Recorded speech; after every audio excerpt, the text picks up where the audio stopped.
Welcome, folks. March Madness is here, and it's officially the best betting weekend of the year. It's perfect, then, that you're tuned in to Beat the Bookie. I'm your host, Tyler Aitken, and I've got you covered for your first round tournament bets. Now, I know what some of you are thinking. Isn't this the guy that lost almost $40 back in the fall, the second worst performance of the entire semester? Yes, it is. But that's why I'm hosting this show. It's time for me to put on the slipper, which fits perfectly, by the way, and go on a Cinderella run of my own. Before I get into my own picks, though, let's take a look at how our last show went.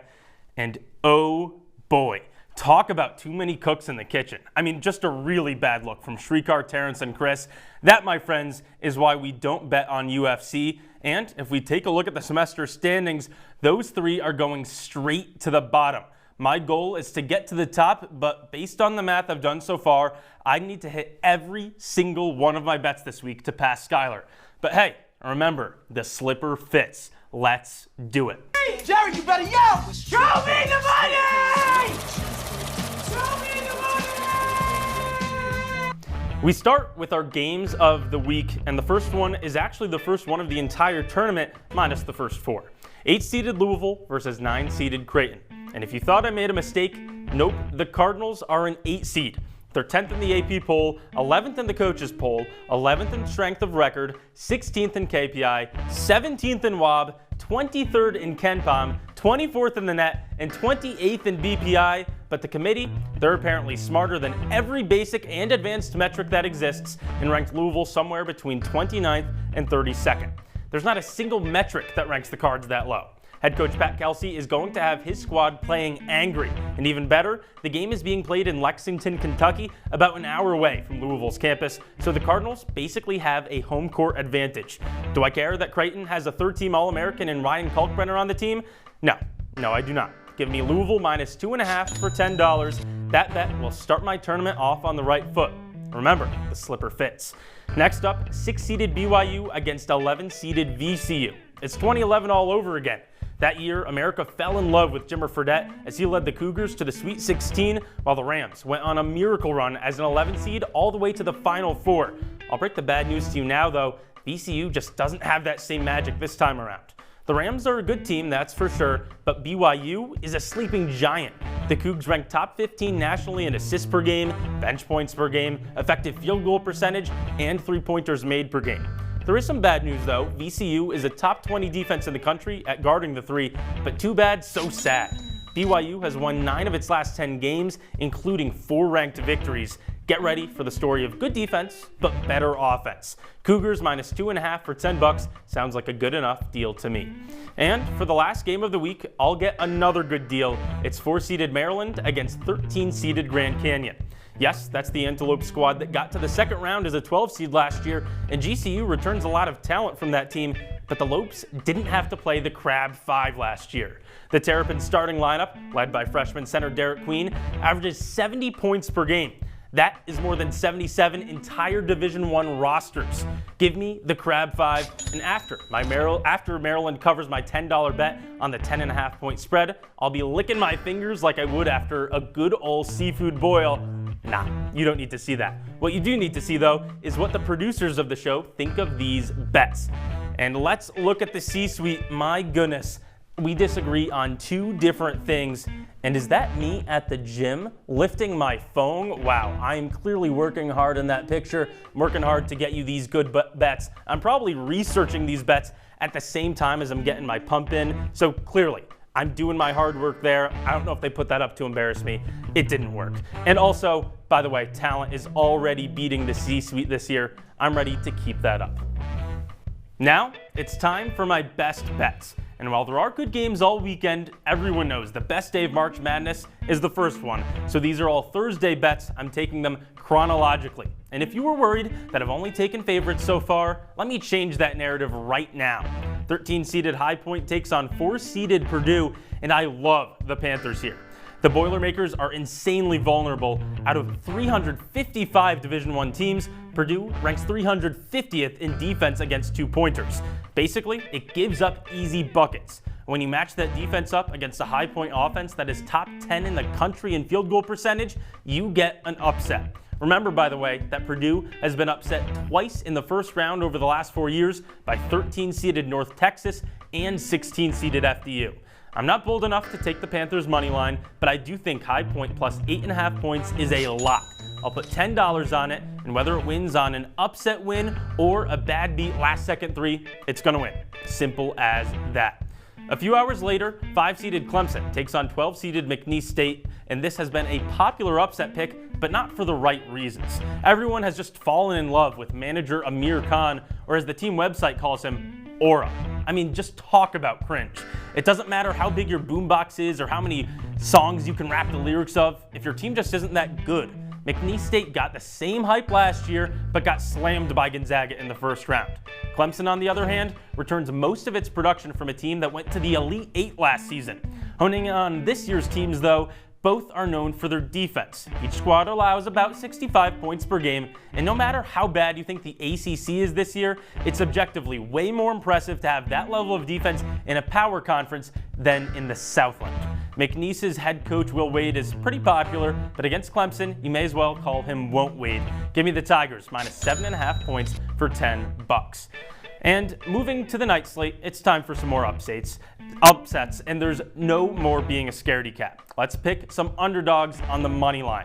We start with 11-seeded Drake against 6-seeded Missouri. The Bulldogs have the best defense in the country, full stop. They allow 58 points per game, and to be fair, the Tigers score 85 per game, which is a top 10 mark in the country. But in the tournament, slow and steady wins the race. Just think about it. The larger the sample size, the more likely it is for talent to win out. But the game is shrunk down to as few possessions as possible. That's where variance comes into play. Drake averages a nation-low 62 possessions per game. So if the Dogs can control the pace of play, they can win. Their head coach Ben McCollum proved that he can do that by winning 4 D2 national titles at Northwest Missouri State over the last decade using that same strategy of playing slow. I'm putting $10 on Drake at plus 220 odds. Book it. And it really does feel good to bet on an underdog, so let's do it again. 10-seeded Utah State over 7-seeded UCLA feels right. Why the upset, though? Well, just like my first bet of the show, this game is being played in Lexington, Kentucky. There's no home team advantage here, though. Instead, there's some travel trouble for the Bruins. UCLA just hasn't been able to get it done far away from home this year, which has been a big problem in the new-look Big Ten. The Bruins were 2-6 in games played east of the Mississippi River this year. The Aggies, on the other hand, went 2-0. Is it a small sample size? Yes. Do I care? Not really. Utah State at plus 172 is good value, so I'll take it for $10. And for my last best bet of the show, it's a 10 p.m. nightcap between 12-seeded UC San Diego and 5-seeded Michigan. This has been a super popular upset pick, so I'm worried. I love to fade the public, but sometimes things are popular for a reason, like the Beatles or the phenomenal Apple TV show Severance. Seriously, you need to watch it. Adam Avon, our sports director, loves it. Anyways, why do people like the Tritons? There's a lot of reasons, but most importantly, they're first in all of D1 with a turnover margin of plus 7.2. The Wolverines, on the other hand, are at negative 2.7 in that category. That ranks bottom 5 out of every power conference team. It's also the second worst mark of any tournament team, trailing only 16-seeded Mount St. Mary's. All those extra possessions for UC San Diego means a better chance to win, so I'll take the Tritons at plus 118 odds for $10. And looking to the future, and I don't mean the second round or even the Sweet 16, I mean the Elite Eight. That's where I think BYU is going to end up. I already told you that BYU will beat VCU in round 1. Then the Cougs have some matchups with streaky teams. 3-seeded Wisconsin, 2-seeded Alabama, but I think BYU's shooting should be good enough to get them through those teams. And if not, there's still at least enough value there at plus 620. I'm happy to throw $10 on BYU to get hot. And now it's time to look at everyone else's future bets. Skylar Wilkes has a pretty good chance of winning that. Janai Broom should win the Wooden Award. Gino Antamarino already made almost $10 with Michigan State winning the regular season Big Ten crown. And there's a bunch of more value on this board. Just Sokolsky, Sean Dempsey, Griffin Marcy all have a chance to win. Probably not Dempsey, but Sokolsky and Marcy should be able to get in the green. And you already know I'm going to get in the green, which I'm going to do even more with my parlay. Let's wrap up shop and I'll keep it simple here with my parlay. 6 teams, all favored, and I'm taking them on the money line. Gonzaga is up first, another team that's criminally underseeded at the 8 line. 9-seeded Georgia shouldn't be a problem for the Zags. UGA has gone on 2 separate 4-game losing streaks this year, while Gonzaga is the dictionary definition of consistency, entering the program's 26th straight NCAA tournament. Give me a Gonzaga win, and that line clocks in at minus 275 odds. Next up is 4-seeded Texas A&M, who for some reason is a popular pick to bow out in the first round to 13-seeded Yale. That doesn't make any sense. This is a quad 2 game for the Aggies, and they're a strong 15-1 in quads 2, 3, and 4. On the other hand, it's a quad 1 game for the Bulldogs, who haven't won a game of that caliber all year long. Let's add A&M money line at minus 330 odds. Moving down the list, let's look at Gonzaga's friend from the West Coast Conference, 7-seeded St. Mary's. The Gales take on the 10-seeded Vanderbilt Commodores, a team that's built its reputation this year off a losing record in an admittedly strong SEC. But sorry, Vandy, blowout losses to Alabama, Oklahoma, and Kentucky don't make you a good team. Give me St. Mary's at a tantalizing minus 172. And on the back half of the parlay, let's get controversial. Many said 11-seeded North Carolina shouldn't even be in the tournament. Now, after a 27-point beatdown over San Diego State in the first 4, UNC is favored over 6-seeded Ole Miss. And to be honest, I don't have a ton of numbers here. The heels are hot, so I'll add them to my list at minus 120 value. Next up is 7-seeded Marquette against 10-seeded New Mexico, and as San Diego State proved earlier this week, the Mountain West is a bit overrated this year.